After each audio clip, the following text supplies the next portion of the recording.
My next guest says the Fed is playing a dangerous game with its hawkish turn when the economic data reflects a scarred and fragile consumer. Joining me now is David Zervos. He's the chief market strategist for Jefferies. Dave, I especially like having you on because it still feels like a contrarian voice. Wouldn't you agree? I mean, you must get so much pushback to this point of view. People can say, how can you possibly think the economy isn't super strong right now?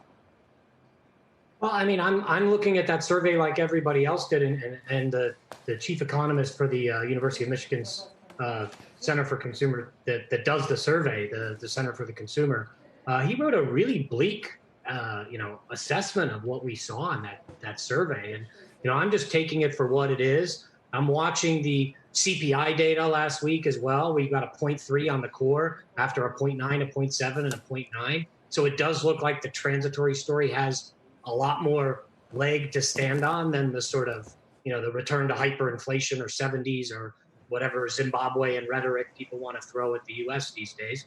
And then, as you said, Kelly, the empire, certainly not a good story today. So I don't understand the rush. I don't understand why there's a rush when we're still playing with this delta. We're hearing about Lambda. Mm-hmm. We're all kind of flying blind. There's a lot of, as Richard Curtin from Michigan wrote, who's the chief economist there, wrote, I mean, there's a lot of emotional scarring in our consumer. And maybe the fragileness of that is a little more there than people think it really is. Yeah, don't even tell me that there's a Lambda issue now. Exactly. We don't want to talk about it. But that, I think, goes back to one of the big questions people have. So some took the drop in consumer sentiment, Dave, and said, it's because prices are up. It's because no one can afford anything. It's because they're experiencing sticker shock. That's a different kind of issue than a demand-sided one. I mean, don't we have a consumer who's pretty flush with cash? We're still going through the child tax credit payments for the next few months.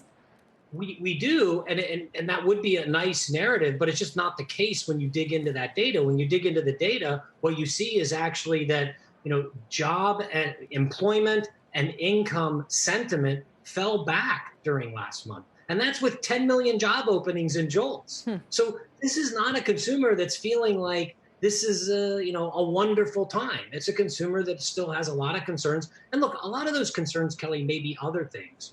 They may be the political divide that's in our country between Republicans and Democrats, people who, want to mask children and don't want to mask children in schools. We have a lot of division in our country, and that can feed through to consumer sentiment as well. So that said, I mean, it matters, and it matters for, when people decide to spend. And yes, we have cash, but look, GDP is still just up 0.1% cumulatively since the end of 2019. That is income.